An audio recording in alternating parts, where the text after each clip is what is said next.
Ustaz, sementara ini kita dengar juga ada beberapa polemik tentang ke masjid berjamaah di rumah. Ya. Apa tuh, Ustaz? Jadi kita diposisikan pada kalimat meninggalkan masjid. Kalimat meninggalkan masjid itu yang melukai hati kita. Padahal sebenarnya kita sedang berpindah dari satu sunnah ke sunnah yang lain. Jangan dikatakan, kenapa kita meninggalkan masjid? Bukan begitu. Kita sedang pindah dari sunnah ketika aman dengan sunnah Rasulullah ketika sedang dalam masa wabah. Dalam masa aman, sunnahnya adalah memakmurkan masjid. Dalam masa kondisi sekarang, sunnahnya adalah kita lebih memilih keselamatan. Maka yang kita lakukan sekarang ini juga adalah sunnah. Kata Nabi SAW, firra minal majzum, firaraka minal asad. Larilah engkau dari orang yang terkena penyakit menular, seperti engkau lari dari singa. Jadi hari ini kita sedang melarikan diri dari orang yang terkontaminasi penyakit seperti larinya dari singa. Ini juga sunnah. Jadi kalimat ini besar pengaruhnya, Kiai Haji Abdullah Gimnastiar. Jadi pemilihan kata itu saya lebih memilih menggunakan bahasa daerah. Di Riau mungkin lebih familiar tuna di rumah. Tuna di rumah, stay at home. Mungkin bahasa Sundanya apa itu? Menetaplah di rumah. Cicing di rumah. Nah, jadi Cicing. Ini jawaban yang indah ya. Kita bergerak dari satu sunnah ke sunnah lain. Ada yang mengucapkan gini, Ustadz, saya sih jangan takut oleh virus.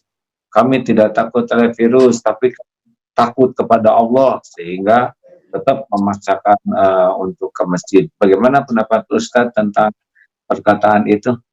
Kami tidak takut ke virus, kami hanya takut ke Allah. Itu satu sisi ada sombongnya, kita bisa masuk dalam takbur.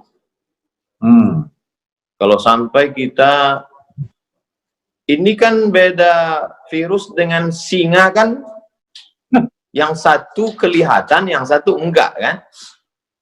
Seandainya ini kebun, mohon maaf, kebun binatang, singanya lepas. Iya kan? Singanya lepas. Lalu kemudian ada satu orang dilarang sama Pak RW, mas, jangan keluyuran. Lalu dia mengatakan, saya hanya takut pada Allah. Tidak takut ke singa gitu ya. Jadi kita dalam Islam diajarkan, Ahlus Sunnah wal Jamaah mengajarkan kita untuk ikhtiar, ada usaha, bahwa kemudian terjadi, berarti kita beriman kepada rukun iman yang keenam, takdir baik, takdir buruk. Tapi sebelum itu ada usaha ikhtiar, dan usaha itu sunnah. Jadi yang kita lakukan hari ini sunnah. Kami tinggal di Pulau Sumatera, Provinsi Riau, 50 menit dari Kuala Lumpur. Sampai hari ini kita tidak lockdown. Dan pesawat dari Kuala Lumpur masuk 2 kali satu hari, pesawat pagi, pesawat siang. Bagaimana kalau ada penumpang itu yang datang, dia terkontaminasi, lalu dia datang ke masjid, dia menginjakkan kaki, dia bersin batu di tempat wudhu, dia bersalaman. Kecuali misalnya kita sudah lockdown. Lalu kemudian tidak ada pesawat satupun yang masuk, semua pintu kota ditutup, yang buka hanya kantor polisi dan tentara untuk pengamanan dan supermarket tempat belanja, dan semua sudah dicek, semuanya sehat, dan di pintu masjid ada detektor, kalau ada satu virus detektornya bunyi, itu bisa kita tetap melaksanakan sholat berjamaah dengan sholat Jumat. Ini sekarang kita tidak tahu siapa yang membawa. Saya sendiri tidak yakin bahwa saya steril.